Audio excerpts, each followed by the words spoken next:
Hello again, everyone. Welcome to another episode of Talking Smack. I'm your host, Josh Scar. With me this week is Alex Lasden. Alex, welcome back. Thank you. And we got a lot of news to talk about. Again, it's not a Talking Smack episode without some kind of Star Wars news, apparently. Always. They are dominating the news cycle this week. So we're going to start with some lesser news and kind of build up to that. At the beginning of the week, I thought this was the big news. Brian Michael Bendis has signed an exclusive deal with DC Comics. For those of you who don't know who Brian Michael Bendis is, he is the creator of characters like Jessica Jones and Miles Morales. He was actually one of the first writers that I really started to kind of resonate with when he and Mark Bagley were collaborating on Ultimate Spider-Man when Marvel kicked off the Ultimate Comics universe, which the Ultimate Comics universe was pretty awful, but the Ultimate Spider-Man comics from Peter Parker building up to Miles Morales was fantastic. The art style changed a little bit, and that kind of bothered me, but the story stayed really solid. I don't know if it's necessarily a giant loss for Marvel, just because he's been very miss lately. He's not been hit or miss. It's been a lot of miss, and he was the guy behind Civil War 2, and it was time for him to go, I think. I think it was a beneficial mutual parting of ways. And I think that whatever he ends up on with DC, he'll do a pretty good job with if he ends up creating new characters, whether they be like a new Green Lantern character or a new Bat Family character.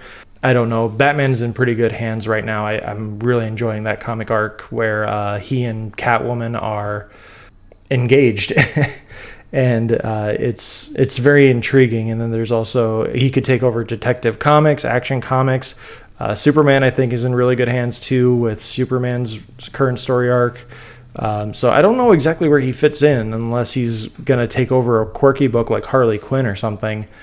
But they just have the first issue coming out with the new team after Amanda Conner and Jimmy Palomatti's arc ends in December. So who knows where he's going to end up and what he's going to do.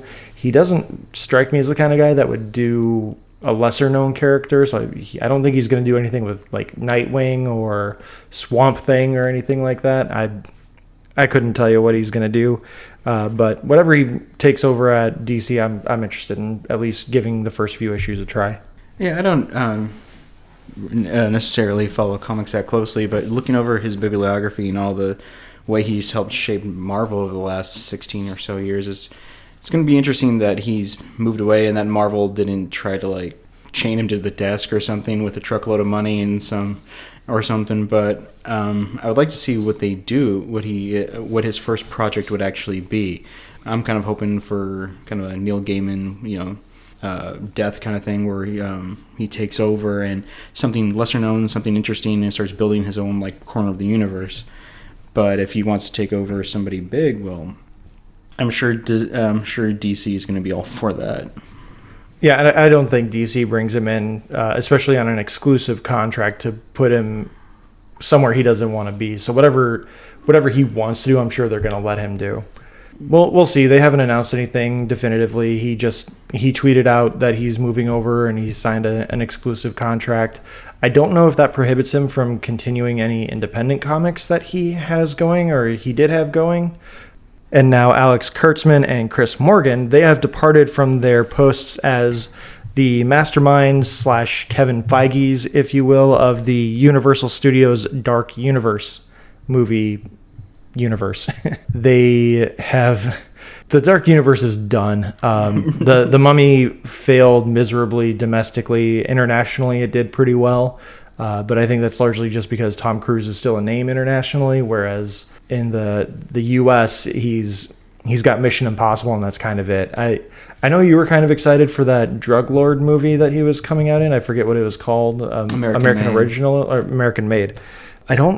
I think that kind of has already petered out of cinemas. Yeah, it would open up about a month before the U.S. worldwide, and did fairly well overseas, and then it's pretty much already gone for the U.S. They think part of what hit it, not being able to do as well, is that Tom Cruise did not go on his normal month-long traveling the entire world promoting it kind of thing. But it was a smaller movie anyway. It was just, I think, $40 or $50 million was its budget.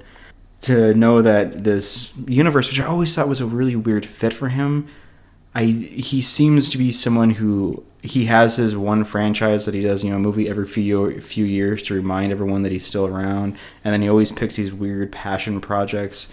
That he decided to go for a Universal monster movie universe always seemed like a really bizarre fit to me, and he did seem to suggest that he wanted to be there because he was talking about how he grew up watching the black and white monster movies and all this stuff. But then the movie came out and there was rumors he was fighting with the first-time director over how his character was being portrayed, and then Universal was stepping in saying you have to just shove as many references to the other properties in there as possible. Because that worked so well for Iron Man 2. Oh, yeah. And so it doesn't do anything for me, and I still have yet to see it because once they just got closer and closer, I got tired of it. I felt like I've seen the entire movie before it even came out because I'm like, oh, okay.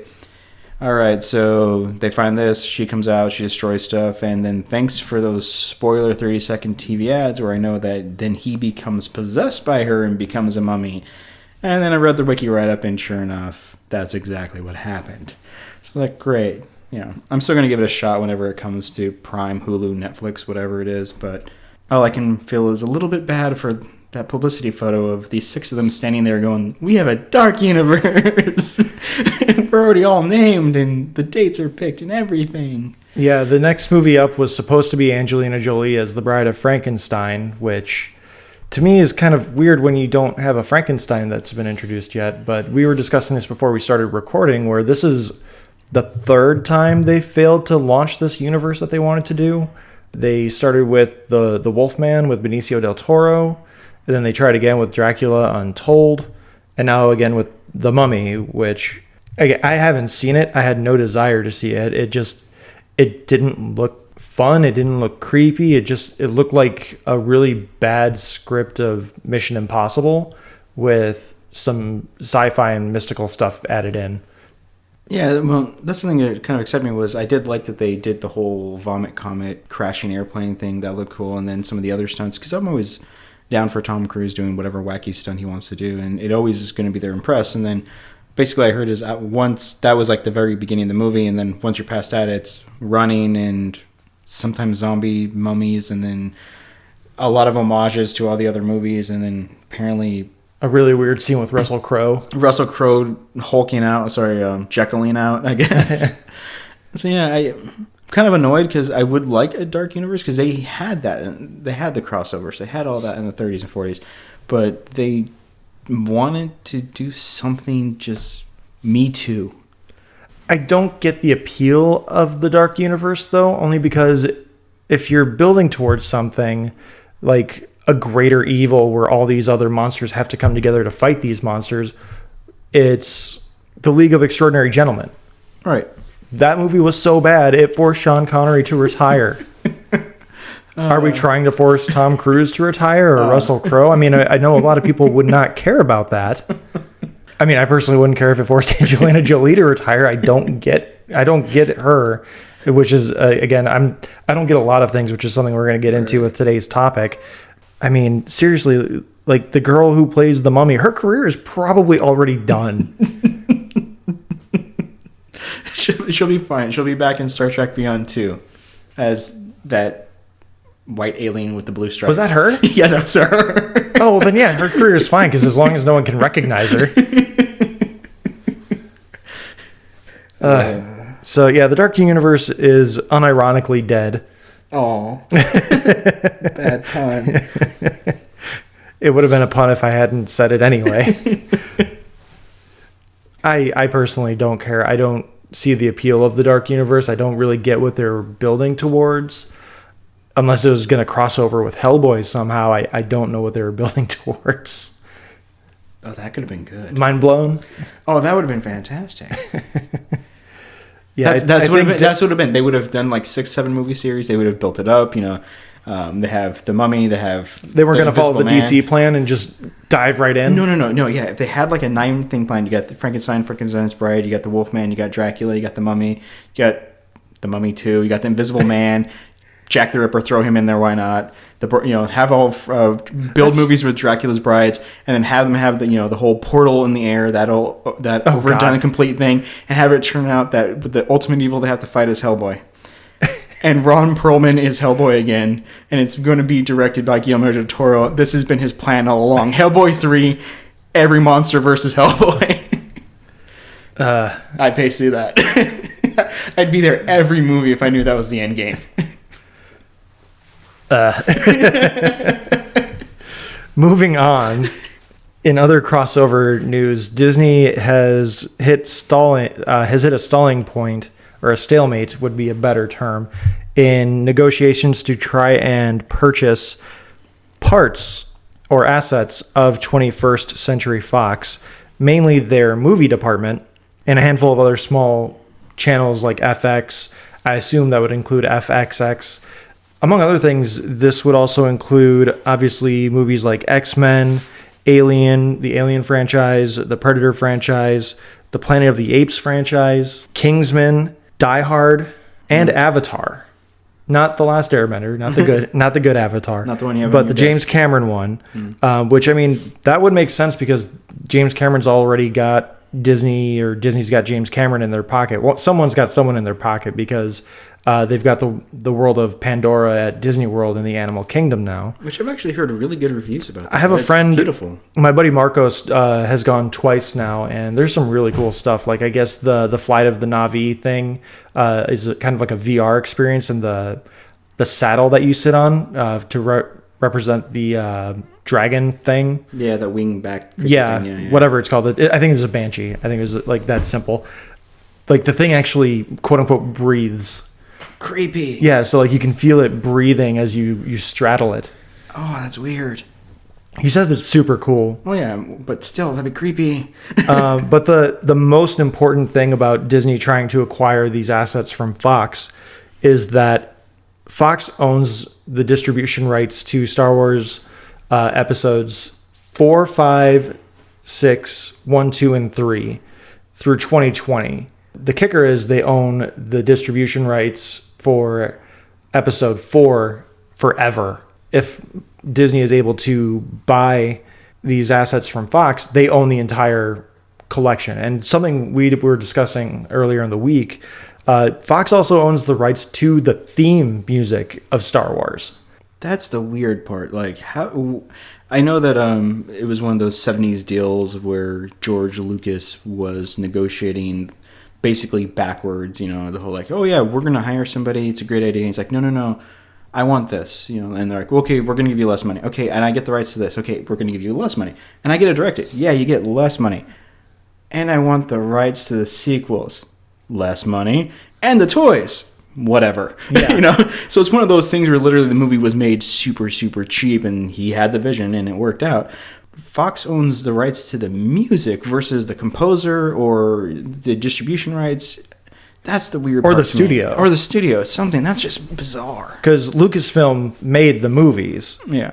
But Fox distributed. And so Fox owns those distribution rights. So for kind of an analogy, Disney owns the distribution rights to even the original Doug animated series. Right. Not just Doug when it moved over to ABC when he was in middle school. Okay. So that's why Amazon has a print-on-demand service for the Doug series. Mm-hmm. But you'll never get Nickelodeon to re-air those episodes because they don't have those rights anymore. So it's kind of a similar thing to that. But if Disney is able to pull off this merger or purchase, they would own the rights to not only the distribution rights to these movies, they would own the original prints. We could finally get high definition remasterings of the original releases, which means no Ewoks blinking, no awkward Vader nose, not nose like what's on his face, like the word no. I can watch the special editions or the Blu-ray editions, whatever you want to call them, on Blu-ray, except for Return of the Jedi. There are way too many changes in Return of the Jedi.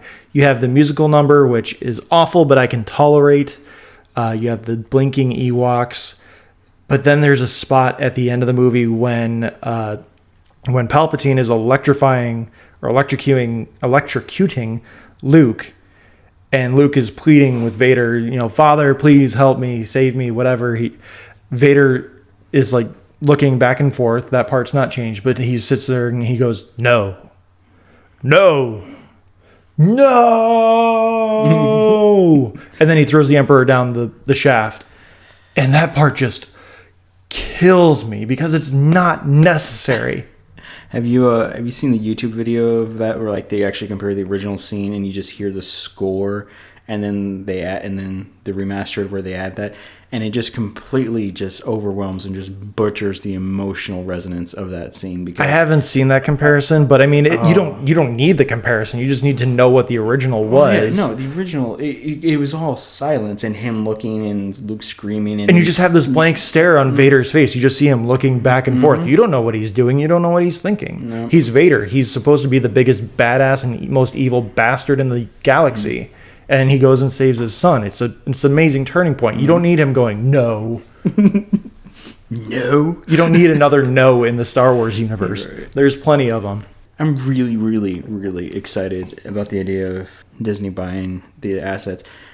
I mean, of course, the behind-the-scenes stuff is just kind of crazy. If you start looking at, like, the reason why Fox may be selling it is because Rupert Murdoch, who owns everything, it's kind of been sidelined by his younger sons who wanted to set their own mark on it, which is why they had all this purging of the last year and a half of a bunch of Fox News people they got rid of. And they are trying to launch Fox Sports 1 and Fox Sports 2, and they're like negotiating rights for different stuff. So their big thing is they want to focus on news and sports, which is why they're trying to, which is what they are want to build their brand off of. And they want to get rid of, cut the rest of the stuff and go. So there was some rumor that they were actually negotiated with Universal last year for like a batch of things. And then someone, of course, trolled on the internet saying like, well, the reason why Disney's interested is because they were going to offer the X-Men to DC. And then someone's like, yeah, no, of course that's all crap. But that's another thing. If they, like we said, they would get the rights to the X-Men and the Fantastic Four back to Marvel. And then, not necessarily the most important thing, but something that just adds an ambiance to the Star Wars movies is we would get those 20th Century Fox themes back in front of Star Wars. I know you have your feelings towards The Force Awakens. I enjoy it. I think it's fine. It could be better. It could be worse. Right. But it is missing something. And I think part of it is that 21st Century Fox build up to the title screen. Oh, I don't disagree with that at all. That pisses me off. That I'm going there seeing a Star Wars movie and it's just quiet. Having watched them on VHS, having watched the remasters in the movie theater, having watched them on TV, having seen some of the Blu-rays. But then of course seeing the prequels, and then I'm sitting there going like, all right, because the thing about it is that it's not just Fox is releasing it. It's the fanfare. Yeah. It's the it's the prelude. Yeah, exactly. You get hyped and then it just trails off. You have the black. You start. It's silence, and then you see a long time ago in a galaxy far, far away, and then you bam. Exactly. And Disney, I don't know why they least. Put the train that they got or Tinkerbell or something. Instead, it's just like, okay, cool. Last trailer. Silent. Lucasfilm sparkles. I would prefer the Lucasfilm sparkles with nothing, or I would prefer Lucasfilm to develop their own theme. Yeah. Because you can't put the Disney... you can't put that in front of Star Wars. It's not the same. It's not that fanfare that Fox has. Disney's is more like wistful and longing, where Fox is just like orchestra, like, Beethoven just hit that note. And as many mistakes as Fox has made in the last few years, keeping the theme, that fanfare is paramount. No, it's fantastic. You can't change that. That's like the MGM lion. You can't take the lion out of that logo. But yeah, getting it won't obviously happen for episode 8, but we've got 2 years for them to figure that out and get that in front of, because Fox can easily just distribute that movie. Oh, easily. Or they can distribute that under the Fox banner, no problem. Oh, that'd be fun. And they can add that in front of it in episode 9. What better way to kick off episode 9 with a lot of people like you who are very skeptical with JJ to hit that nostalgia note with that Fox fanfare at the beginning, though. I'd be sold. Like, it's back. Oh, there it is. This is fantastic. because it does lose a little something without something there. And I know Disney is trying to let Lucasfilm do their own thing, but there needs some That fanfare is like thing. the warm-up band. Yeah. It's that thing that just gets you that extra psyched. There has to be a transition from 25 minutes of damn trailers into Star Wars. You know? When we went to go see Thor, our theater typically does like a 7 p.m. show for the advanced screening. Mm-hmm. They moved Thor to 7:30, and the trailers in front of Thor lasted like 35 minutes. So we didn't get out of the theater until about 9:30, 9:45 ish, because obviously it's a Marvel movie, so you got to stay for the credits. And Maybe worth it at the end, but yeah. Yeah, and one of the movies we're going to talk about here is 2 hours and 40 minutes long, like as is. Yep. And I just kept thinking, and this is one of the reasons why it's one of my you can only watch this once movies, is because it's so long. And then if you add trailers in front of it for a theater going experience, it's like a 3 hour and 10 minute theater going experience. Yeah, okay. I enjoy long movies. I like it 2 hour 20, 2 hour 15, 2 hour and 30 minute even. Mm-hmm. The 2 hour and 30 minute is just pressing my buttons. It's getting close to going too far. Oh yeah. Unless it's a really good movie. Disney, please find a way to get this Fox thing done. Obviously, they can keep 20th Century Fox as is, but they would have to do some rebranding, I think, for channels like FX. And Yeah. But one of the other things that I think I've seen a lot of people fussing about is that the local Fox channels would stay the same. Those would remain with 21st Century Fox. They would not transition to ABC or Disney under that banner. No, that's actually something interesting that I read about quite a while ago, is that how actual little control Fox has over local programming. Like you have CBS, NBC, ABC, they have a ton of control over the local affiliate stations they do. Now, the reason why, if you watch Fox, if you're Central Time like we are, it's 7 to 9 is Fox programming, 9 o'clock is whatever the local affiliate does, which is typically news, versus ABC, NBC, all them, which they control 7 to 10. The reason why that Fox has never extended from that 9 to 10 o'clock hour is because the local affiliates have voting control over what they can do, and they constantly vote to air their own local news network and then reruns of TV shows. And Fox had approached them back when they were firing all cylinders, so late 90s, early 2000s, wanting to say, hey, listen, we'd like to have like American Idol go a little longer, or we'd like to have like this, this show go longer. Can we go to 9:30? Can we push stuff back? And they pushed back and said no. Transitioning, we've been on this topic a lot longer than I thought we would. Sticking with the Star Wars news, it was announced late on Thursday, I believe, that Rian Johnson will be helming a new Star Wars trilogy taking place in a corner of the universe that we have never been before. What that means, we don't know. Many people are speculating that it's the Old Republic. Oh, please. Many are stating that the Old Republic video game from BioWare, the MMO RPG that's out there, and the Xbox games, Knights of the Old Republic, Knights of the Old Republic 2. Please. They're still arguing that those count as canon, so they can't go back that way. Please. Darth Revan. There's plenty of territory they can go. My big question, I can't really formulate an opinion on this. I'm a little dumbfounded that Rian Johnson would pass on episode 9, but take on this greater mantle of being the Kevin Feige of a brand new trilogy. Which, I mean, he's writing and directing the first one, and then he's just kind of overseeing the other two.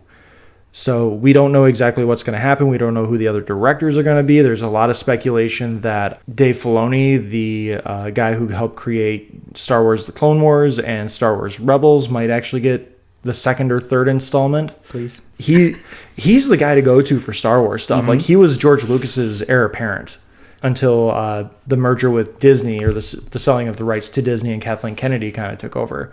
Dave Filoni was right there with George Lucas with like almost everything, and George Lucas gave him so much input on how to build the universe of the Clone Wars series. He's a walking encyclopedia for Star Wars stuff. Mm-hmm. Rian Johnson has even deferred to Dave Filoni for certain things. He's on record as saying as such. So I wouldn't be surprised if we get maybe our first Star Wars female director within that trilogy, and I wouldn't be surprised if Dave Filoni takes one of those two movies. What they're going to be, no flipping clue.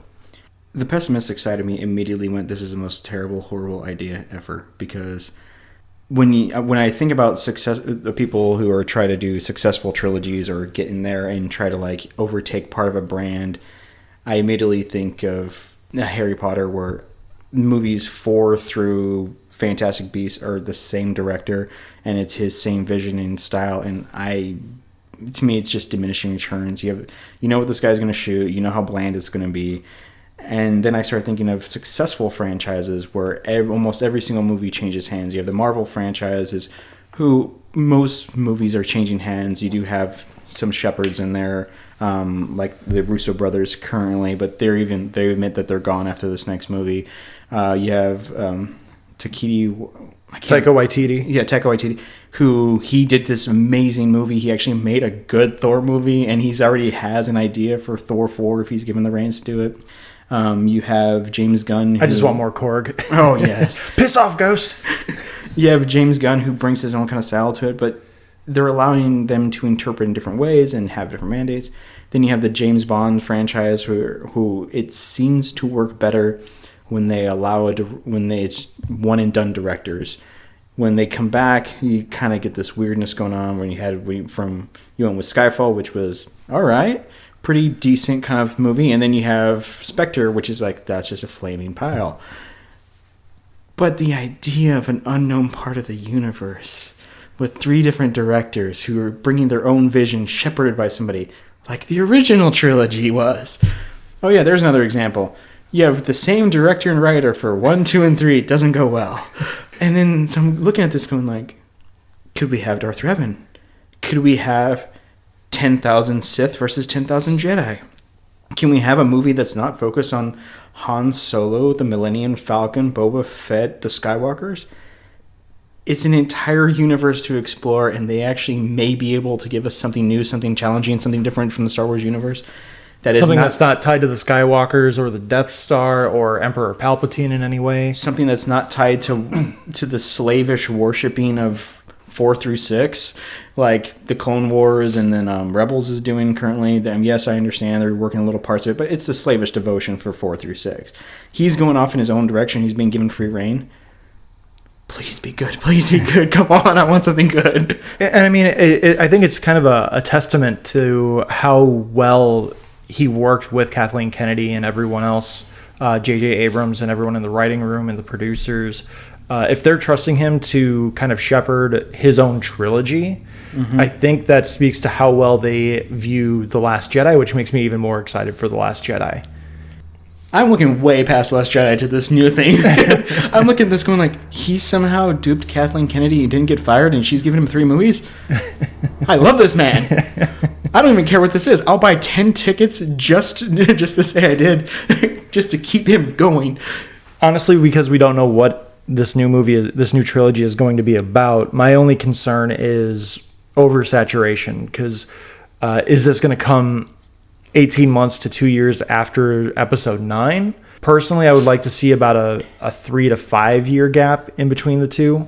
Hopefully nothing in between those movies like we have sandwiched right now, where we have 7, Rogue One, 8, Han Solo, 9, probably Obi-Wan. And if we have Obi-Wan after 9, that means they plan on having whatever this new trilogy is start a year after that. I don't want a Star Wars movie every year. It begins to just become oversaturated. It loses its luster. Even if it's not an episode movie or a saga movie, whatever you want to call it. Yeah. It just kind of loses its value. I mean... Well, Kathleen Kennedy's already said that there's going to be 10, 11, 12.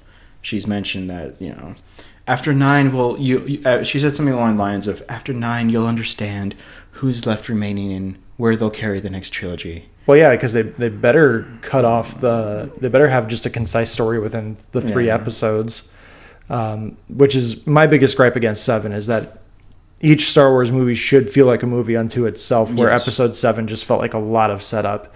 That was my biggest complaint. But as it stands on its own, it's fine, but it could have been better because they could have told a more concise and solid story. I just realized she constantly refers to the main saga as the Skywalker saga. I just realized either Luke's gonna live for 10, 11, or 12, or some baby is emerging out of nowhere. There's a baby somewhere. Or Rey shows up as a Skywalker. We'll find out in episode 8. As far as I'm aware, who her parents are is answered, but at the same time, it's really not. We get hints about where her lineage is, but we don't get a definitive answer. So, I mean, personally, I think it's either going to be Luke or it's going to be just no one in particular. It's going to be no one of consequence, because that's the only way I think it can go. Yeah, I'm hoping it's not something cheating along the lines of Ben Kenobi. It carries 10, 11, 12. Although I did just finish the second Aftermath book. Mm-hmm. There's a very short but specific spot in the book where Leia is peering into the Force and she sees children, not just Ben. So maybe Rey is another child of hers and Han's. It doesn't mesh really well. Is that the same book where they reference that Luke took down a Star Destroyer with the Force? No. Oh, okay. All right. That's a different book. I think that's the first Aftermath book. I heard really bad things about it, so I just skipped it. Oh, okay. Which I think in hindsight was a good and bad idea, because the book heavily focuses around this group of rebels who are no longer part of the rebel army because they decide helping Leia is more important than doing their jobs within the military. Of course. Or the new military. They're not a likable bunch.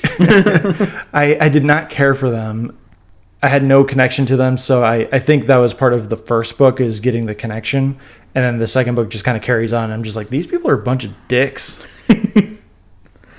Yeah, like I said, I can't really formulate a big opinion on this. I'm excited because, again, if it is the Old Republic, if it is like the formation of the Sith as we know them, like the origin of how the Sith became 2 instead of a massive amount of Sith, I think that could still be very interesting. No, I think it'd be very fascinating, especially if they maybe tap deeper into the lore of why the Sith and Jedi didn't work. And then, of course, there's stuff that hasn't really been fully mined elsewhere, like the Force witches and stuff like that, which I really find fascinating. So I'm hoping that he pitched an amazing trilogy that just blew people's socks off, and that we get it, and it's his vision, because I would like something away from 1 through 12. Agreed. Agreedo. Yeah. Aw. So that's our news segment, and our topic for this week, which actually came together within 24 hours of recording this podcast. Alex suggested that we do movies you can only view once. And this is a wide open topic. It's not movies you can only view once because they're hard to watch, but they're so good. It's not movies that are so bad that you have to watch them, but never again. It's whatever we feel.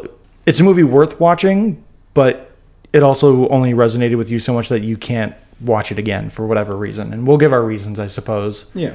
When the way I like to rank movies, I mean, there are good movies, there are masterpieces and stuff like that, but I tend to consider movies on their rewatchability. Like when I'm ranking stuff on IMDb, it's like they're a 10-point scale. 1 through 3 is like, crap, I'm never going to watch this ever again in my life. 4 through 6 is, if it's on TV and I'm really bored, I might rewatch it. But, which is how there's a lot of sci-fi movies that I do that for you, because, they're just really crappy sci-fi movies airing there. I'm like, well, why not?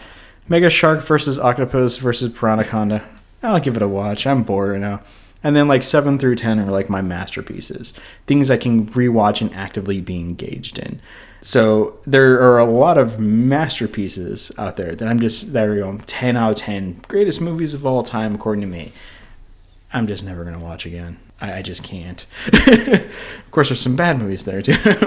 You want to go first? I mean, I can. My rewatchability stuff is largely based on how kitschy it can be. Right. Like, one of the reasons I really didn't want to watch episode 7 again was because the Rathtar scene is a complete waste of time. Oh, completely. It serves no purpose to the greater story of episode 7, and it does nothing. But there's also the scene where, I don't hold this against Kylo Ren. I think his hissy fits, it's a bad term for me to use, but I think his hissy fits are fine. I don't care.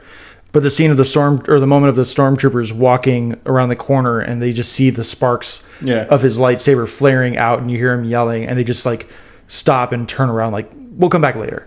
I don't like moments like that because those are purely for the audience. I love and that. they don't last. Same thing with a lot of Harry Potter books or Harry Potter movies. Is they have all these moments for the audience and they don't hold up because you take that beat and it just it doesn't work for me. I don't like it. And the Lord of the Rings movies got really bad with that too. You could kind of tell as they got to Return of the King, fans were picking up on a lot of different things and they just threw in a bunch of moments for fans and it was just no. I can start. Yep. My first movie that I have on the list it's the first one that came to my mind. That's how my list is going to go. What came to my mind first?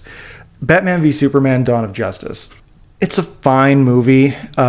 It's kind of ironic that this is my only watch once movie because it's a movie built for multiple viewings, especially in the extended cut, which I have never seen. I have only seen this movie literally once in theaters. It was on HBO and I had it on as background noise during the final fight against Doomsday, but I barely watched it.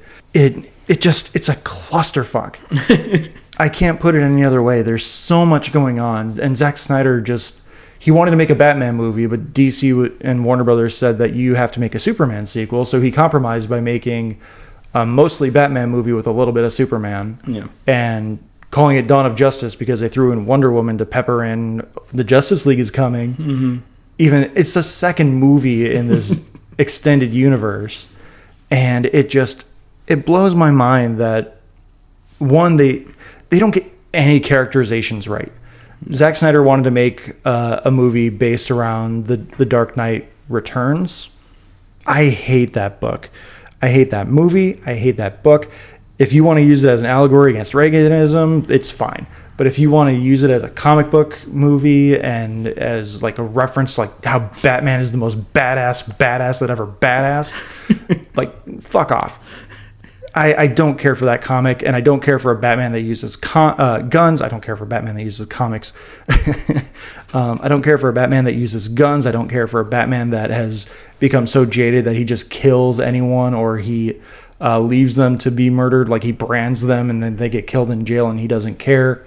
That's not my Batman. That's not who Batman is. Zack Snyder clearly just was like, I like Batman. I like The Dark Knight Returns, and I'm going to have him murder 17 people in a car chase. And I think I'm being generous with 17 people. We're going to load him up with guns. He's going to have a sniper rifle, which is going to be used to place a tracker on that he's going to knock off the fucking truck that he's chasing. But he's still going to be able to find the truck, no problem. And there's so many... And there's the side plot of Lois Lane trying to track down this bullet that was found in someone or in a gun in the African village that Superman allegedly killed all these people. Why is Superman using a gun? Did no one notice that there are bullet wounds and not like their necks snapped? There's a difference. So you're not watching this again because it's bad. I'm not watching it again because it makes no damn sense. And the first time we see Superman in the movie, he murders someone. He bashes a guy through like 4 brick walls because he threatened Lois. See, this is rare because most of the time at work, like when people bring up the movie, they talk about how awesome Batman was. It's like that fight scene where he like... The warehouse scene is probably the best Batman scene we've ever gotten, except for the fact that he murders 5 people. And then he blows up a gas tank on someone's back and kills that person too. Which is what I find so funny, because these are the same people who look at me and go like, Michael Keaton wasn't a very good Batman. Why? Because he like murders a bunch of people. He throws a guy down a bell tower. He gives a guy a bomb and kicks him off the roof. he throws a bomb down a guy's pants and kicks him in the sewers in the sequel. Like, yeah, that's the people who want their cake and want to eat it. Who have their cake and want to eat it too. Yeah. Yeah, it just... And then the fact that they're coming up with Justice League where Batman's changed his ways because Superman inspired him with his sacrifice. We have never connected with this Superman.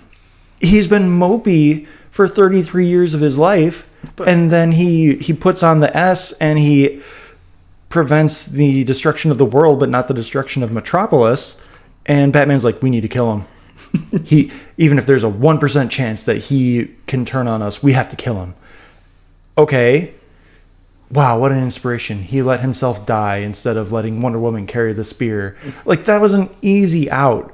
They could have done so many different things. And I think how it should have ended nails the way that movie could have ended, where they could have introduced Aquaman that way. Yeah.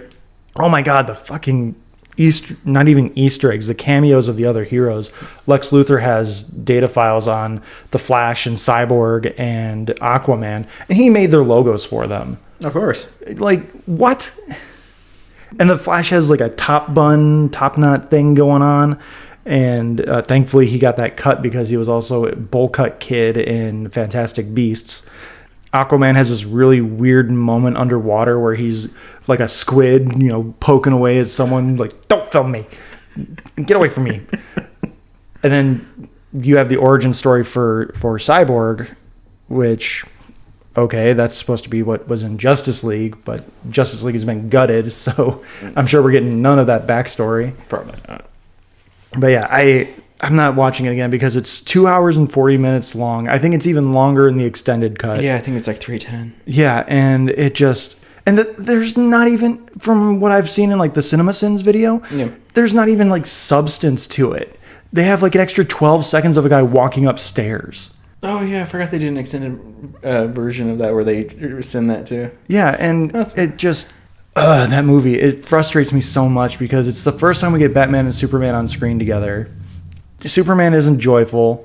Batman isn't really Batman. He's a murdering psychopath who decides that killing is wrong because our moms share the same name. And I don't care if you nitpick and you, like, I get it. Like, it shocks Bruce to his core because he's become so numb to the world that all of a sudden someone... I can't even because why the hell would Superman say, you're letting him kill Martha? Say you're letting him kill my mother. Like, no one would just say, you're letting him... I wouldn't say to you, you're letting him kill Marie. Who the fuck's Marie? Yeah. See, that part bothered me. Just, I understand a lot of people harp on that, but it's just unnatural. He doesn't walk around calling his mom Martha. It's just the whole Martha Wayne, Martha Kent. Yeah. Yeah. You could have said, like, save my mom or, like, protect my mother or something. Something made me, like, that makes me just quirk and go, what? And it falls into the same reason. That moment falls into a similar reason why I really hate Thor: The Dark World is because they say Frigga's name like 30 times before she's killed. They want you to know her name. Yeah. And they pull that same trick because they show Jeffrey Dean Morgan when they redo Batman's parents' death scene again, and he whispers, he's Martha. Yeah. And then you see Martha's name on the tombstone when he has the first nightmare. They say the name a couple more times, and then Batman, they go back and forth, and they have him say Martha again in the flashback again. Like, I get it. Maybe some of the other people in the audience don't, but I get it. You don't need to hit me over the head with her name. I've been rambling on about this movie for too long. What's your name? What's your movie? In a slight pivot, because I actually do have a Batman listed on mine, but I'll go back to that one. I'm going to pivot slightly and bring up what is considered a masterpiece, Requiem for a Dream. I can only see that I've saw that movie once. I am well aware of the music of the movie, considering that what is it called, Ox Furtana or something like that, is used in every trailer ever for the last 20 years. But I can't see it more than once. It's just I watch it. I know it's important. I know it's like interesting. You have Jennifer Connelly in it. You have Jared Leto in it. You have a bunch of other people who I recognize whose names are escaping me. And I know it was like Darren Aronofsky. He wrote and directed it, and I think that's one of the reasons why it's an only watch once movie is because Aronofsky, his movies are tough to watch. Right.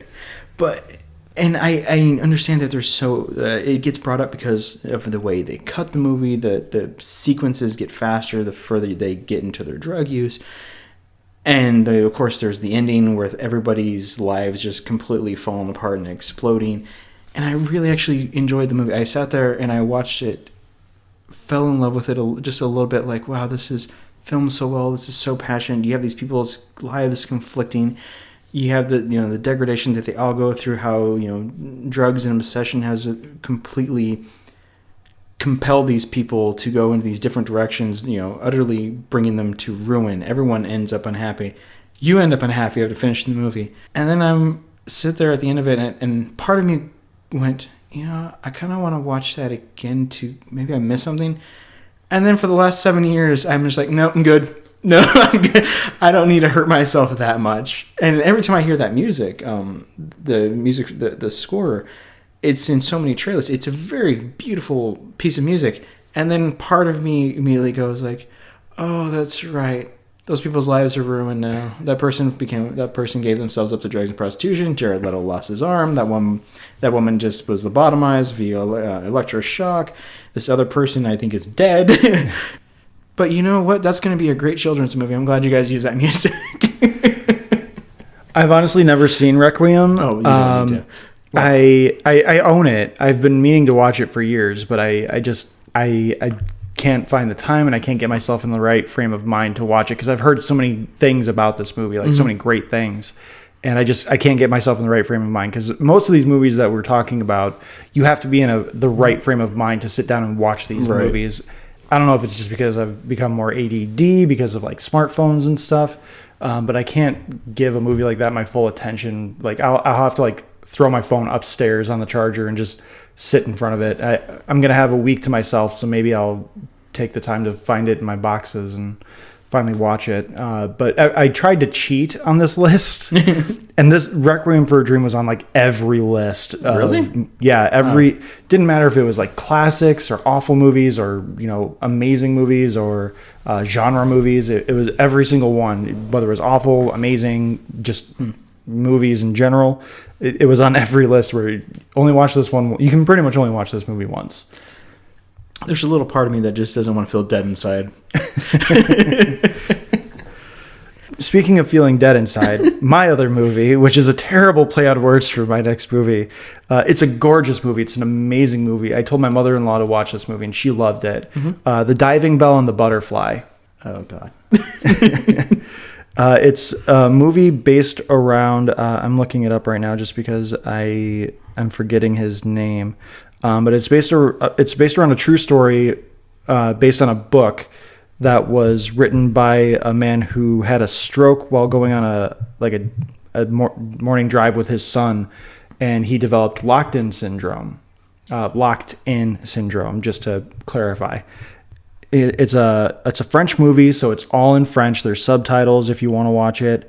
Jean-Dominique Bauby, he was an editor for a fashion magazine in France, in Paris, and he very well-to-do man. He was divorced from his family. The only control he had after suffering the stroke was like over his eyelid. Like one eye he lost from the stroke, so he couldn't really control anything. So they had to literally go through the alphabet with him, and he would have to blink, and they would write out what he had to say letter by letter as he blinked.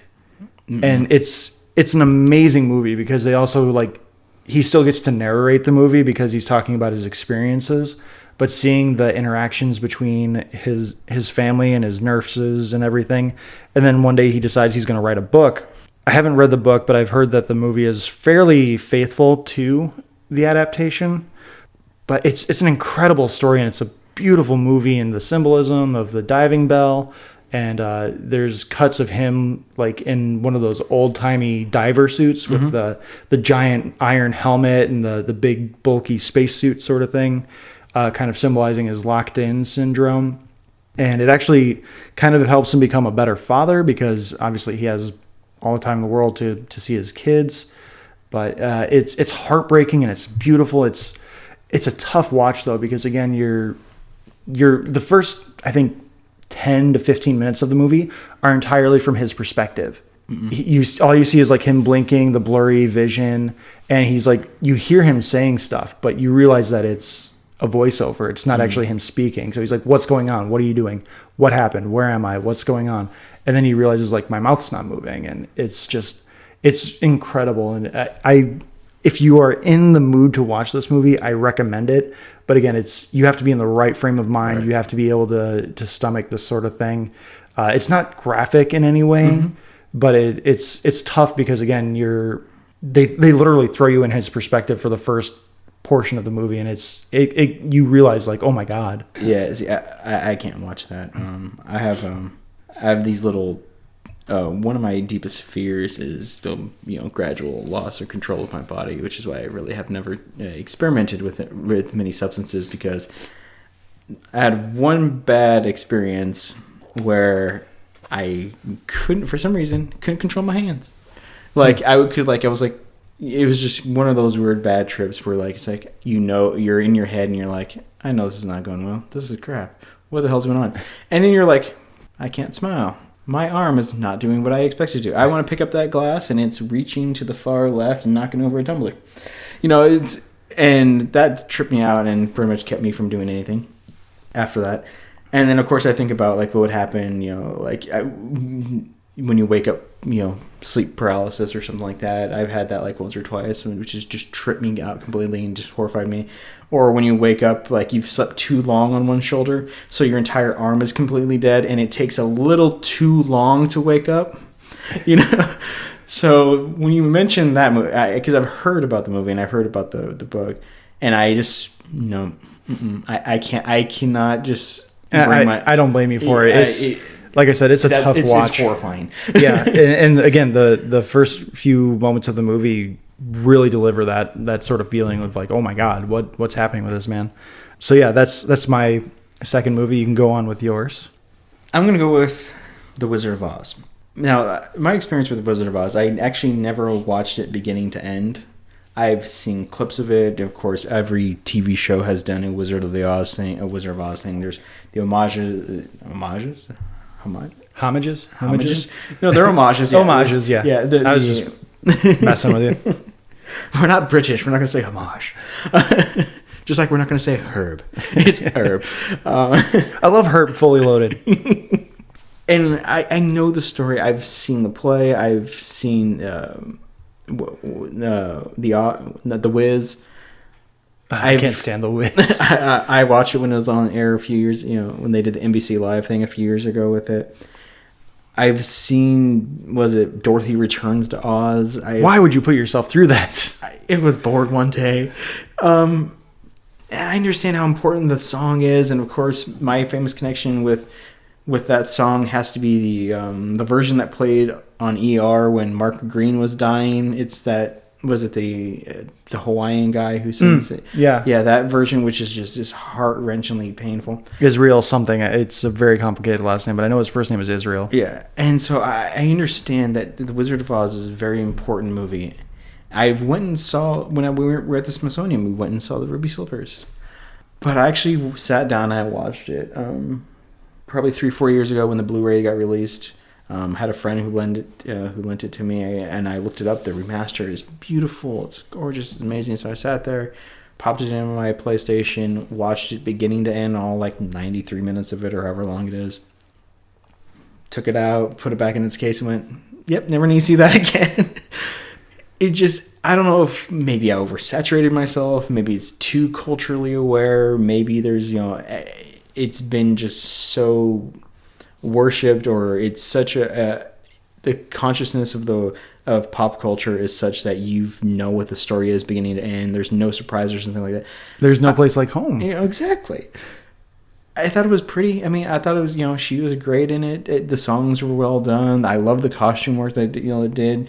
Of course, now because we have that beautiful Blu-ray restoration, you can see the matte lines of you can see where they glued the sets together for the backdrops and stuff like that, which completely made me laugh because I'm like, wow, look at that. There's the beautiful Yellow Brick Road, and there's this, and like, I can actually see the paint strips where they painted the set together of the flats. Oh, that's great. Yeah, and then of course they're skipping down the Yellow Brick Road. I'm like, they have to stop because they're gonna hit that wall. But it wasn't really that. It's just that I was like, nice. Yeah, it's cute. Okay, we're good. I can understand where you're coming from, especially someone who, I mean, you have younger siblings and stuff, but I don't know. The Wizard of Oz was I think that was one of the first movies my dad ever saw. My dad's significantly older than most people our age's parents. Yeah. So I mean that it has a special place in his heart. So he always loved sharing it with us. Plus, it's a big holiday movie every couple of years. Like they just make a big deal by The Wizard of Oz on ABC and on ABC Family and Disney and TBS. And I can understand that it's a one-time view, especially because, like you said, it's very oversaturated. Every TV show does a Wizard of Oz homage. Mm-hmm. It's fine. I can't argue against it. I mean, the main thing people really watch it for are the songs. Yeah. Which in today's day and age, you don't have to watch the movie to get those songs. Of course not. I'm excited because I'm actually going to see Wicked for the first time for my wife's birthday, where I'm taking her. Hate on me all you want. This might, if we do the C2E2 panel, which would be guilty pleasure movies, if we somehow get that C2E2 panel, That'd be fantastic. my guilty pleasure movie, I think I'm leaning towards Steve Martin's Pink Panther.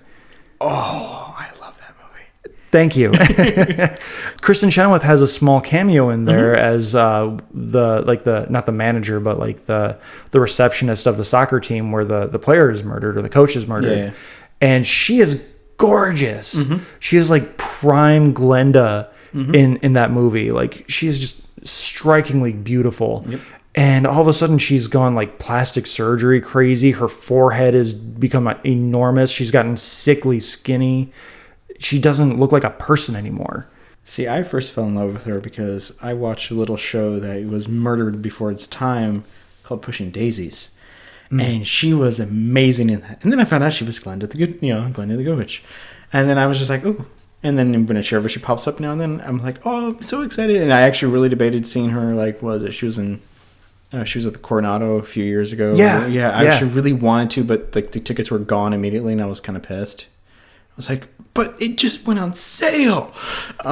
So I do really want to see Wicked because Liz really wants to see Wicked, but if there's no Kristen Chenoweth, I'm not seeing it.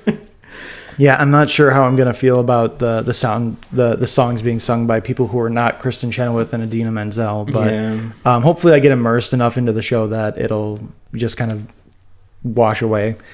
So moving on, this movie is one that I do not get. People love it. It won awards. I don't get it. It is No Country for Old Men. I don't get it. I watched it. It was a really good movie up until the point where Llewellyn is killed off screen. Everything from that point on makes no sense to me. Javier Bardem kills his wife. Not his character's wife. He kills Llewellyn's wife just because he's a vindictive asshole. And then he gets hit by a car. And then he walks away with a broken arm. And the cops never find him. And Tommy Lee Jones has a big soliloquy at the end of the movie about having a dream that I guess is supposed to tie everything up in the movie. But it makes no fucking sense. I don't get it. I read the book just to try and make sense of it. And the book makes no fucking sense. See, the reason why I'm laughing is because I have watched that movie 4 times trying to understand what the hell people like about it. And I don't get it either. Because It won Best Fucking Picture. I know. And the thing is, I've read the dissertations about what it actually means. Like, and I'm like, okay. And I'm like, all right, what is actually good about the movie? There's some detective work. Okay, cool. Javier Bardem is amazing. He's super menacing. Oh, and he's going to be he's going to be another character that I'm going to love in another movie that I'm going to talk about. Yeah. And he's creepy. He's crazy. The cattle prod is a great idea for a killing weapon. The flipping the thing, and I've read like things about like, well, he actually isn't a person. He's actually death. I'm pretty sure he's a person, but okay. Yeah, he broke his arm. Kids saw him. Yeah. Like he paid the kid for his shirt, I think. Something like that. And they're like, well, and then it's like, well, he's actually a metaphor for death. Okay, cool. I get that. And then there was this, and then someone went, the reason why it doesn't actually make a whole lot of sense is actually what it is if you pay very close attention to like some prescription pill bottles, like on a counter when Tommy Lee Jones is like in a bathroom or something like that, there's a brief like shot where you can see that he's actually on like dementia meds, So he's telling a story. So he's actually telling a story that he's getting confused with his dream, and it's actually an allegory for Alzheimer's. But what's the point of the movie? I don't know. And so I've tried watching it. I'm like, okay, he's an agent of death. Okay, well, I got that the first time. And then like the whole Alzheimer's thing, I'm like, okay. And then I don't get it. I watched it 4 times. I'm not going to watch it anymore. It's an amazingly well acted movie. The Coen brothers are a common theme with me where I don't get a lot of their stuff. I love I don't like No Country for Old Men. I love Oh Brother, Where Art Thou? Oh, that's a great movie. I love that movie. I enjoy The Big Lebowski. I'm sure I've seen other movies of theirs. I still haven't seen the one with the new Han Solo in it. Oh, yeah. Hail Caesar. Yeah. I haven't seen that one yet. I've heard good things about that, but I hear good things about every goddamn Coen Brothers movie, and every other one I see, I'm like, I don't get it. The Fargo TV show is fantastic, by the way. They have nothing to do with it, but it's fantastic. No, I'm on board with you, like, not getting it. I mean, I tried like reading like an article about like there's one that I read that was like 10 pages long, internet pages. You know, we're flipping through and, you know, it's talking about this and reference points and this, and I'm like, okay, cool. And I went back and rewatched it, and I went, you lost me. I'm going home now. Yeah, I just don't get it. That's all I have to say about that one. That's all I have to say about that. I'm going to go with a movie that I saw in theaters. And I have tried rewatching. I'm pretty sure you've mentioned this one before in our most disappointing movies. Oh, maybe. But I saw it in theaters, and I've tried rewatching it 3 or 4 times, and it's been on, I don't know, like... But I'm going to go with The Dark Knight Rises. Yeah, you mentioned this one in our most disappointing movies or least favorite movies. But the reason why I can only watch it once is... It's another movie that's like 2 hours and 40 minutes long. Is now that I've gotten past kind of like the disappointment of it, of course it was very disappointing and, you know, I felt misled and blah, blah, blah, blah, blah.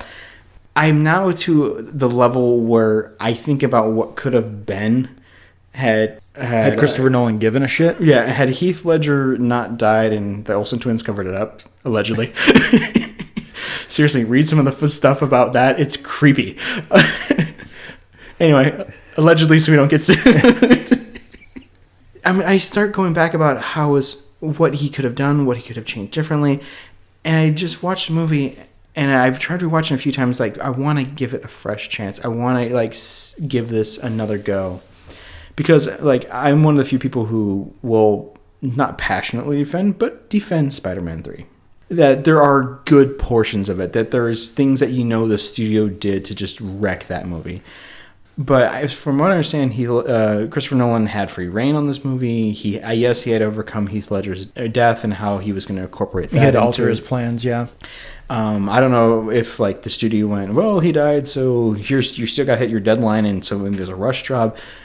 But I start rewatching. I think there was like a 3 or 4 year gap between Dark Knight to The Dark Knight Rises. I'm pretty sure it was a pretty significant gap. From Batman Begins to The Dark Knight, I think it was like a 3-year gap, and then they had an even longer one from The Dark Knight to The Dark Knight Rises, because I'm pretty sure Batman Begins came out in 2005, The Dark Knight I think came out in 2008, and then I think Dark Knight Rises came out in 11, maybe 12. No, it came out in 12 because it came out the same year that Man of Steel came out. Yeah, you're right. Batman Begins 2005, Dark Knight 2008. So a 4-year gap. Ledger was already dead before that even came out, and then 4-year gap. I've tried rewatching it a few times, and I enjoy the beginning of the film, the whole airplane sequence. The airplane sequence is amazing. But then a little bit further into the movie, hearing Bane talk starts irritating me too much. Like too many of those people with the videos of like mocking the voice, and one of our coworkers, he does an amazing Bane voice, and the part about it, and he's driven me nuts because now I can only hear him making the Bane voice when Bane speaks. And then the crap with Catwoman being in a completely different film universe than they're in, with the flipping hands, breaking wrists thing, and running off together. And every time I've tried to just even complete it, I just get to a certain point where I just give up. I'm just like, it's not good, and I don't need to see this any further. I'm only going to have seen it once in its entirety, and I'm good with that. I've seen part of the beginning, I've seen part of the middle, I've seen part of the end again, and I'm just, and when I scroll through, even if it's like 10 minutes left before the next movie, whatever movie starts or TV show I'm going to watch, I just like 10 minutes of that 70s show. That'll get my time. Yeah, I think I've seen bits and pieces of it, but there's so much in that movie that I don't like. The opening sequence with Bane in the plane is super cool, but Joseph Gordon-Levitt's character is absolutely pointless. He just serves a point of solidifying the idea that Batman is a mantle. It's not a responsibility of Bruce Wayne's. I think how it should have ended, again, I plug them religiously because they're amazing. They make great points with their videos on this one. Just to kind of end on a laugh, my favorite part of the how it should have ended video for The Dark Knight Rises is they show the scene at the very end where Alfred sees Bruce and Selina, and then all of a sudden Clark Kent shows up out of the side. He's like, "Hey, Alfred, sorry Bruce made you cry."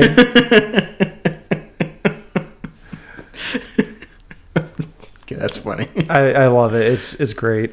But yeah, I'm there with you. I think I've literally only seen maybe another 30 minutes of that movie since it came out 5 years ago. Oh, geez. And I think most of that is either the fight scene, the very poorly executed fight scene in the sewers below Bruce's armory or whatever in Wayne Tower. Because the moment where Bane lifts Bruce or Batman over his head is so bad. Yeah, it's pretty. He's clearly on wires. Like, Hardy's not flexing. Like, you don't see his muscles rippling. No. He's picking up a 220-pound, 40-year-old man who's struggling. And his arms are just like, like it looks like a student film in that moment. It looks bad. And there's a lot that clearly Christopher Nolan was just like, they want me to make 3. Here's the third one. Fuck off. I made Inception. I got to go make Interstellar now. Which Interstellar is another one that I want to watch, but I haven't. It's on Amazon, I think, so I might watch that again while I have my alone time. So my next movie is Marley and Me. I enjoyed this movie. Yeah. I actually really enjoyed it because I'm an animal lover. I love puppies and I love doggos and puppers and kitties. This movie's it's heartbreaking. I don't know if you've seen it or read the book.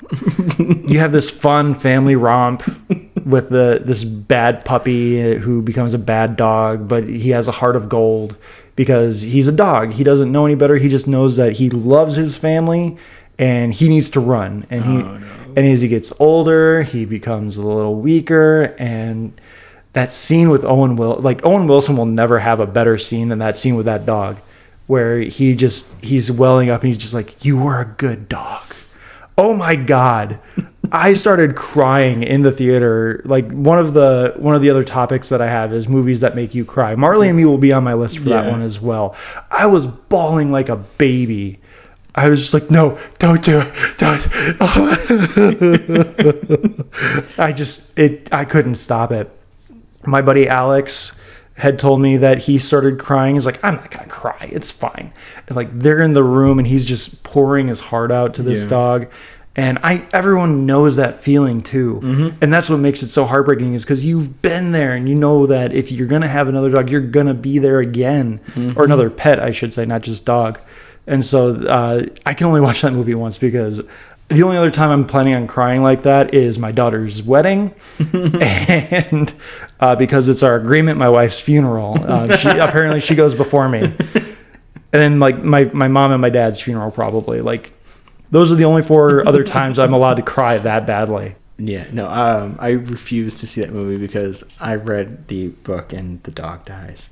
And so I was like, no, not happening. I don't care. The book got me too. I'm like, no, that's not happening, because there's a great meme out there. It's like commit mass genocide or war atrocities, but if the dog dies in the movie, I'm out. I'm like, yep, that's me.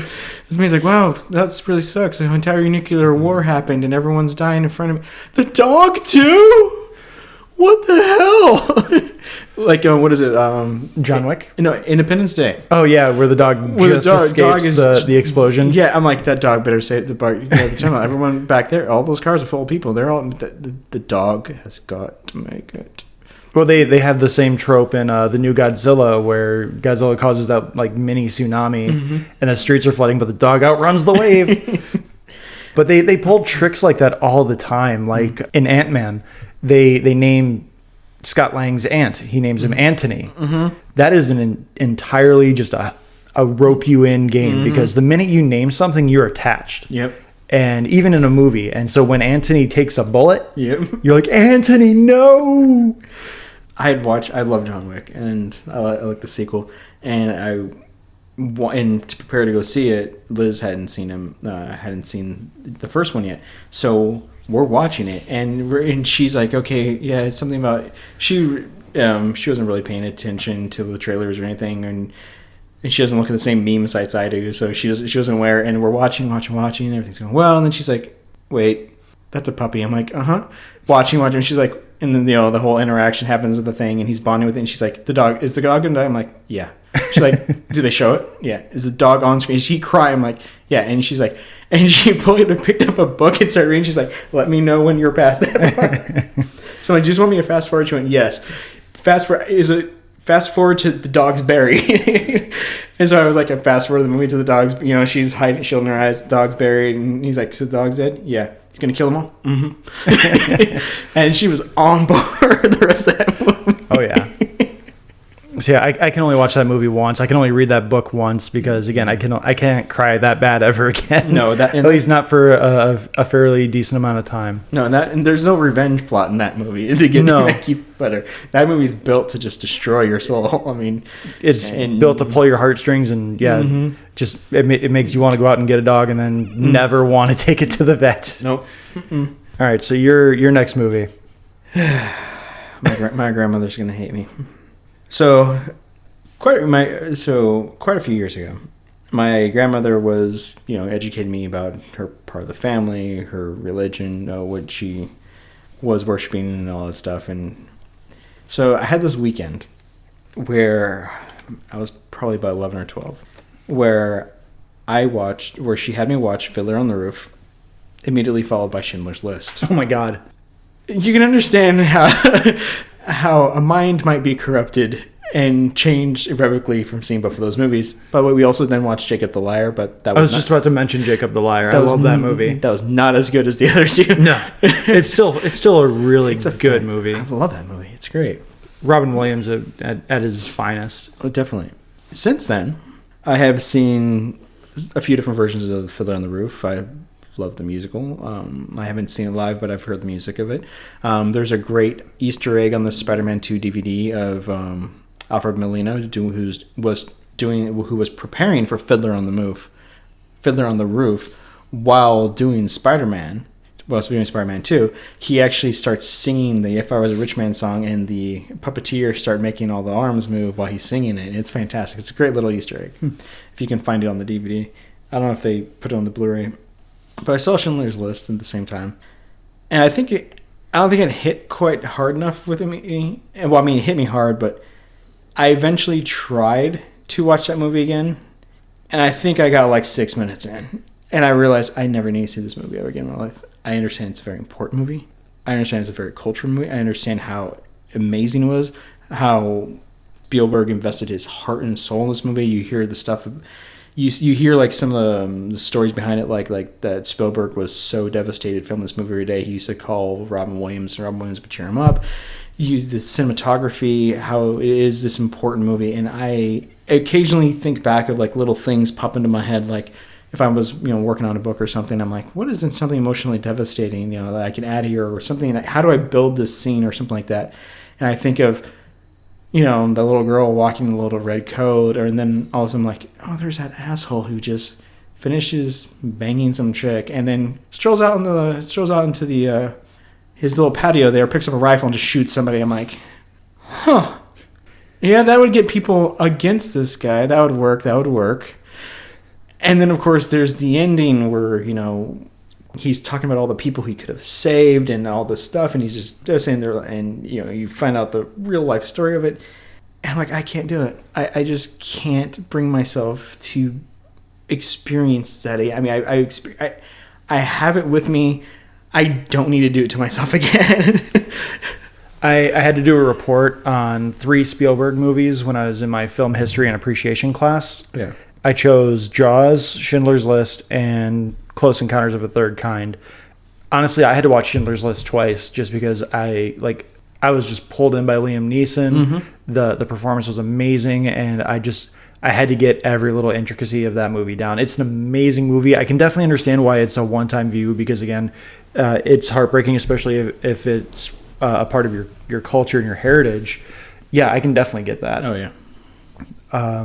And the people that deny that the Holocaust never happened are just they're not even, they're subhuman in my opinion if they don't believe a mass genocide like that happened, which is a completely different kind of podcast that we're not going to get into. That's just my quick opinion on those sort of people. Yeah, I can totally understand Schindler's List being a one-time viewing, especially if it is part of your heritage and your life like that. I mean, I know it's happened, and there's just also this other thing. So like, we were in the 8th grade, and it was a world history class, and the way my school did things was weird. What happened is that I forget what it's called, but you had like one set of classes on one day, and then another set of classes on another, and then so you'd have three of the same class one week, 2 next week, because the flips and rotates, and the classes were like 146 minutes long or something bizarre like that. And what was supposed to be world history class was eventually turned out to be World War II class because, and a little bit of Vietnam, because our teacher was a Vietnam vet and he thought it was important. And he showed us one day. I don't know how he did not get in trouble or why our parents weren't asked permissions but he showed us the videos from the Smithsonian's Holocaust section. Or I don't remember. But it's the videos that the U.S. Army Corps took when they got to Germany, and like if they were uncovering the camps and like digging up stuff, like of course people. And so we watched like for the entire class this footage of at the camps of these bodies, the filming of them, the decomposition, all this stuff. And I remember, and it was somewhere around then that my grandmother showed me these movies, and I was just remember going, "Yeah, this sucks." I mean, of course it sucks, but it's just like, I understand this movie is important and it brought a lot of focus and refocus and it shed light on the good people who did something and how there is hope and recovery and all the people who were all the people who are alive because of him, as well as the generations. But I just can't do it again. Yeah, I went on a field trip to Washington D.C. when I was in 8th grade, and we went to the Holocaust Museum, and they had a special section set aside for like Anne Frank, but we actually had to sit down and watch one of those movies. They're brutal, and they change you. I mean, and every time I watch Band of Brothers, when they uncover one of the concentration camps, and they start feeding these people, and all of a sudden the doctor's like, "No, you can't feed them. They're malnourished. They need to be like put on a special diet so that because they could eat too much and they could literally die." Yep. It's just crazy. A movie that I was actually heavily considering for my list was The Boy in the Striped Pajamas. Oh, that movie. That's another movie that I think is kind of a one-watch movie. For those of you that don't know, very quick synopsis of it. A Nazi general's son finds, like, on the outskirts of their property that they share a corner with a concentration camp, and the boy befriends a Jewish boy in the concentration camp. And he thinks he's just wearing striped pajamas. Mm-hmm. He doesn't get that this boy is a Jew who is being held in this camp to die. It's a heartbreaking story because, again, it kind of shows that hatred is learned and it's not inherent in us. It's racism, hatred, all that sort of stuff. And I would say it's a one-time view, except for the fact that I might use that as a learning tool for my kids. Oh, yeah. No, it would be. I would think so. And, if I ever had kids, I would have them watch a few of those as well, kind of as educational tools, as well as just thinking about it. Like, we're planning a trip to Europe, like in a year or two. Not more like Northern Europe, but eventually we do want to go see the Rhine and Germany, stuff like that. And my grandma was like, "Oh, so you're going to go and you're going to go see some of the camps?" And I'm like, maybe. Because it's like, because I mean, I understand why they're there and seeing them. And there was a fantastic article. Oh, shit, it was probably like 10 years ago. It was a beautifully written article. It was called something along the lines of "There's no news from Auschwitz," and it was about going back there and how they're set up and how you can tour them, and how you can tour them, and the things they have, like pictures of all the people, like the smiling pictures of the people who they would take your photo when you would go there, and all these smiling faces, and then had like underneath them when they had passed away from while in the, you know, obviously killed or driven to whatever. And it's just like, and I was reading about that, and I was just like, I don't think I could do that. I honestly don't think I could go there. I mean, I know it's there, I know the history is there, but just with my grandma's bond with it, I just don't think so. Yeah. So I think we'll move on from there. Yes, please. There's no real good transition from that. No. So my last movie is Skyfall, another movie that people love, and I think it's 2/3 of a really great James Bond movie. And then it becomes Home Alone, and I don't get it. I don't get the love of like this part of the movie. It's another Javier Bardem. Javier Bardem is an amazing actor, and he gives an amazing performance in this movie. But I don't know. There's the whole he's blowing up Parliament, and then it gives the backstory of James Bond, where he grew up at Skyfall Ranch or something like that. I think people love it. I honestly don't even get the fucking Adele song in it. Like, all it is her saying Skyfall. I don't get it. I don't know. My mind gets blown every time people talk about how amazing Skyfall is. I'm like, it's fine. Personally, I prefer Casino Royale better. When I went to go see it, I had found out that Sam Mendes had directed it. Road to Perdition is one of my favorite movies. Mm-hmm. That's an amazing Sam Mendes movie. It's an amazing Tom Hanks movie. It's just an amazing movie in general. So it's like, oh, cool. Sam Mendes did that. Okay, I'm in. And it literally kind of just became the end of Road to Perdition. You know, the last stand in the house at the beach or whatever, and you just fight the wave of the bad guys. And you have the meaningful death of the parent figure, and spoiler alert for both movies, by the way. So it's just like, I've seen this movie before. I've seen a better version of this movie before. And I don't know. I don't get the love of the Adele song, and I don't get the love of Skyfall. Well, that's like your opinion, man. Because that Adele song is freaking amazing. Disagree. It rightfully won an Oscar. Disagree. It was fantastic. Now, if you want to argue that the Sam Smith song that won for Spectre should not have won, I can completely understand that. Sam Smith, the man whose every song sounds exactly the same. Yes. I was actually just rewatching Skyfall, like, I think it was earlier this week. And there's so many good things in there. Their relationship with Moneypenny is good. The introduction of Voldemort as the new M, I thought was fantastic. I'm not discounting any of that. I just think that, one, I don't care for the song, and two, I don't care for the ending before the epilogue where we get the new M. Oh, okay. That final fight scene in the house just kills that movie for me. So you don't. It doesn't feel like James Bond. It feels like Kevin McAllister grew up and started murdering people, like the joke goes. Oh, okay. See, I don't disagree that there's an issue with the third act. I really like that they had the old, the original Aston Martin. I like that they went out there.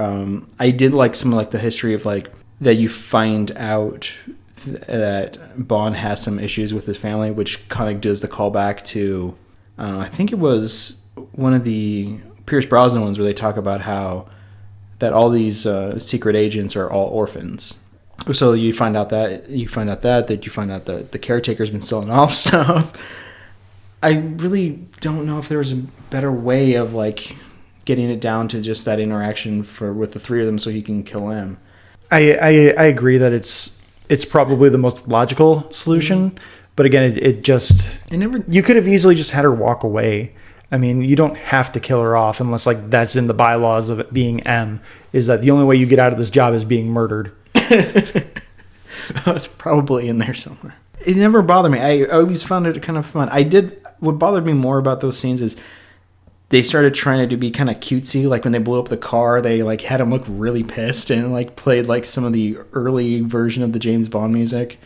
That kind of stuff annoyed me, but no, I don't know. It doesn't bother me. I think Casino Royale is a far superior movie, but I think it's a pretty darn good movie. And then the less said about Spectre and Quantum of Solace, the better. I mean, like I said, there's good stuff in there. The sequence where Javier Bardem escapes from his prison cell, and the moment where the train like falls through the floor, like that's some of the best. I don't know if it's CGI or if it was like a scale No, model. they actually built that. That was an amazing effect. Yeah. That was an amazing thing.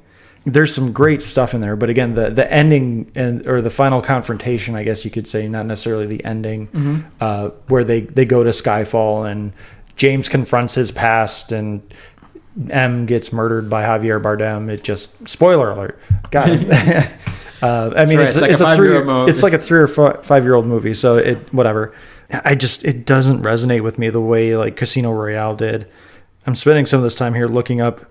So Adele won Skyfall. She was up against Chasing Ice, performed by Scarlett Johansson, which I think is an amazing song. Did you say Scarlett Johansson? Scarlett Johansson sings the song Chasing Ice, Before My Time. That's an amazing song. Then there was what's her name? The Sunrise Girl. Sunrise.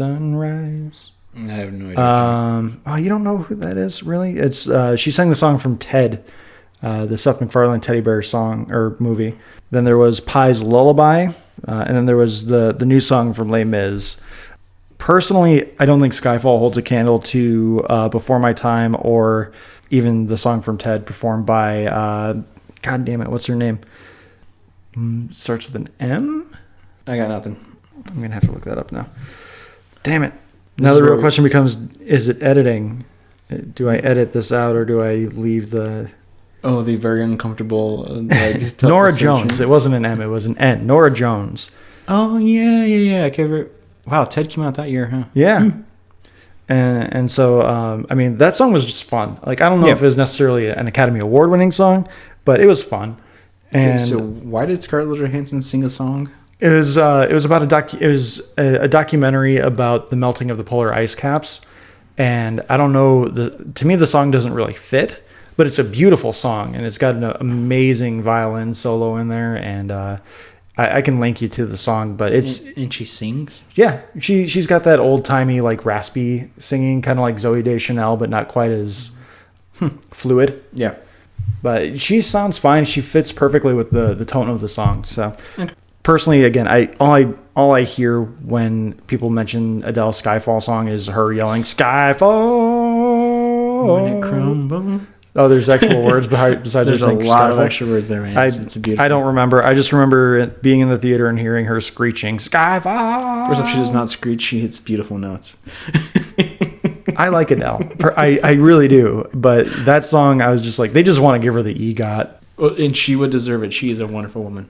Yeah. All right. So your last movie. I've thought back and forth about a lot of stuff. I'm going to go back to rewatchability. That's what I would call this one. I saw Jurassic World once in theaters. Oh, God. And I love popcorn crappy movies. Like, I love the Sharknado movies. I can rewatch them because they're just dumb and I can do other stuff and then laugh and enjoy them. But I saw Jurassic World and I was mostly underwhelmed. I've realized it was the movie that got me off the Chris Pratt train of, oh, he's got to be the new Indy. He'd look amazing, because I'm like, he's Star-Lord. He's still Star-Lord. And then from what I understand, he's jerky Star-Lord in Passengers. So it got me off the train of that. I don't understand why they needed to shoehorn in 2 more children who ride around in glass balls and break stuff.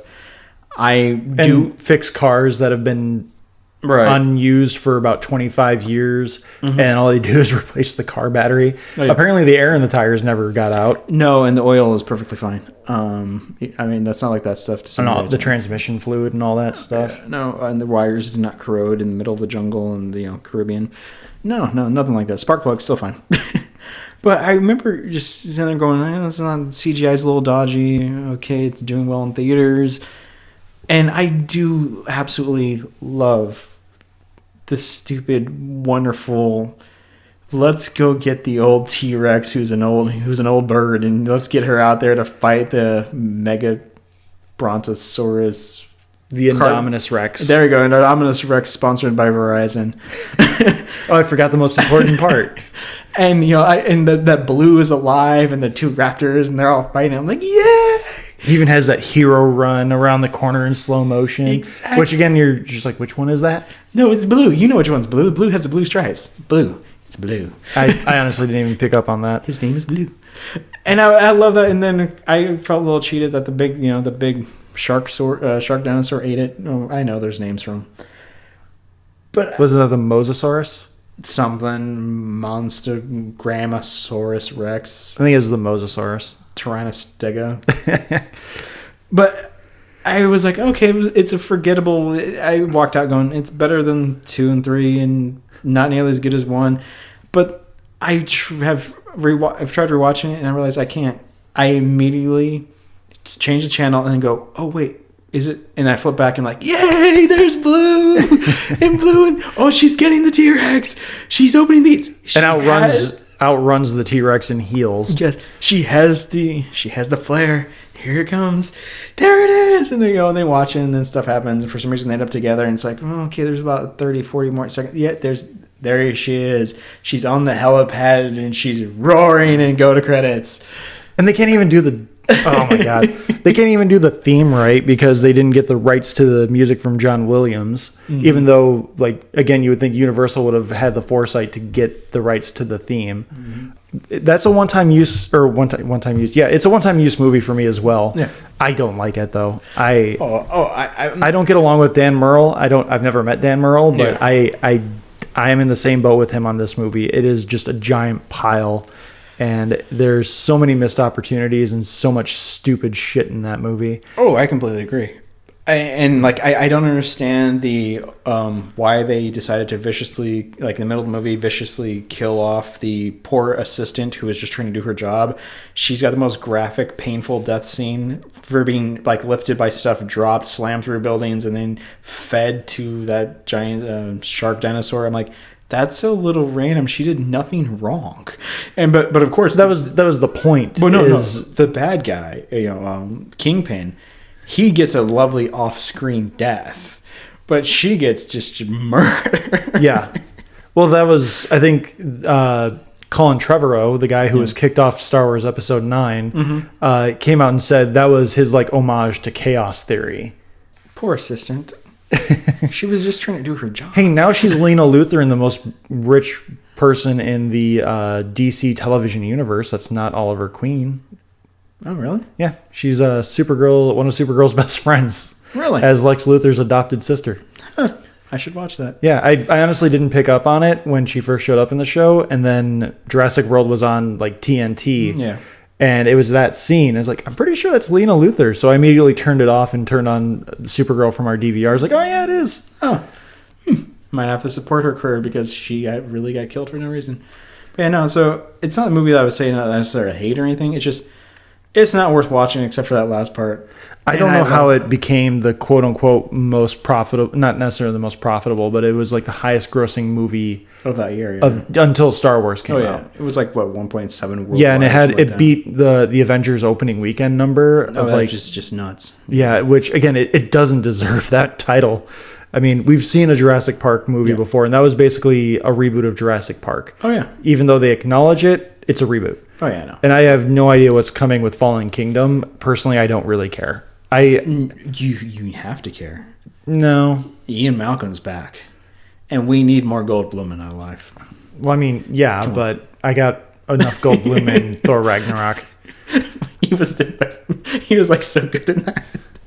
Korg, I was going to say Korg was the best part of that movie. Yeah, he was fantastic. I mean, that movie is so good. Unlike Jurassic World. Yeah, I know. Jurassic World. I mean, see, like I can see Jurassic World being a fun bad movie, but personally, outside of the Godzilla ending of Jurassic Park 2, like if you can't exclude it, so I can't say that really. It's Jurassic World is number 3 out of 4 for me for Jurassic Park movies. It's Jurassic Park by a mile. Oh yeah, and then The Lost World, and then Jurassic World, and then Jurassic Park 3 might as well not exist. Yeah. Well, before coming over, I was installing a video game. Jurassic Park was on TV, and so I was just passively watching that because it was going to, with updates, new video game is going to take 6 hours. And I was watching it, I'm like, wow, this is still a really good movie. You know, and the CGI holds up, everything's great. But I did hear something that made me just quirk my head and I had to rewind it. So, okay, you remember when the T-Rex is chasing Malcolm, Muldoon, and Sattler in the car, right? Yeah. And, you know, and Goldblum's all like, must go faster. It's the famous must go faster moment. Must go faster. And Ellie is shouting what sounds like shit, but I'm pretty sure she's saying shift. Now, she could be saying shit because it's closing up on her, but I've always, for some reason, thought she was saying shift because, like, Malcolm's She's driving a stick. Well, yeah, no, Muldoon's driving, but, like, the way they have him sit back, he's, like, up against the thing, and he's not being able to shift. Mm-hmm. Well, apparently that's too close for TNT because while she should be shouting that, she's muted, and Goldblum says, fifth gear, you got to switch to fifth gear, and not his voice. It's someone else's voice. But I was like, what? And I rewound it. I'm like, and like, you know, of course, I'm like, what is this? No, she's saying shift, like telling him how to drive. And all of a sudden, out of nowhere, it was like, must go faster, must go faster. Switch to fifth gear. Fifth gear, fifth gear. It's so stupid. Oh, replacement words. It's so bad. That's probably my favorite Frank Caliendo joke is he's talking about replacement words. Like, what the fruit is going on here? So yeah, Jurassic World is definitely, I agree, it's definitely a one-time viewing, but probably not for the same reasons. It's worth watching because Blue comes back and saves them, and the old T-Rex arrives. No, it's just stupid. And then Blue rides on the T-Rex so they can form a combo move. Well, they've got to band together, and I do love that. It's so terrible. He leaps on his back. He rides. So bad. Like, it's supposed to be this like awesome moment, this epic move. Like, it's fantastic. That's so awful and stupid. It's so good. And then they have that moment of like silent reflection, like we teamed up, we did good. Mm-hmm. I'm gonna run away now in really bad CGI. No. What it was, you got to understand, is that they looked at each other, and the T-Rex remembers the last time he faced against a raptor, he had to whoop their ass. And so they're looking at each other going like, are we doing this? Are we doing this? No, we're good. We're good. And they both go their separate ways. And Blue kind of takes a quick look at Star-Lord and like, hey, I'm going to go over I'm here. the alpha now. Yeah, I'm in charge. I'm going away. And they kind of nod and start go their separate ways. It's a very spiritual moment. No. It's stupid. It makes no sense. And apparently in your world, the T-Rex is a racist because she was attacked by a couple of raptors. Well, raptors are bad. So anyway, thanks so much for listening. Alex, thanks for coming by. And this is a fun episode. Oh, I'm loopy. I'm sure it's fun. We talked about the Holocaust. I miss Life with Loopy and Kaboom. Kablam, that's what it was. Kablam. Mm-hmm. Life with Loopy, Action Team Now. I miss that show. Tired ramblings. So you can find me. Alex doesn't do social media really, so don't bother looking him up. You can follow me on Twitter at Josh_Scar. You can email us your thoughts. You can email us, your opinions, your one-time view movies as well at tsmackpod@gmail.com. You can find us on YouTube and Facebook and Podbean, Talking Smack, SMAC, superheroes, movies, animation, comics. And as always, you can tweet at us at Talking Smack Pod. So Alex, thanks again for coming on and doing another fun episode. Yeah, you're welcome. And thanks everyone for taking the time to listen. Thanks for subscribing. We haven't received any comments yet, so comments are accepted. And again, if you're the first one, maybe you'll win something special. Probably not though. Yeah. Just so you guys know, our exit music this week is the remix by Eminem featuring Beyonce. They have teamed up together. You mean Queen Nala? Oh, yeah. They have teamed up together to remix our title theme. And so it's going to be pretty good. We hear that there's an extra verse that was added. And Beyonce's chorus is just breathtaking. You went really elaborate with that one. Roll that theme music.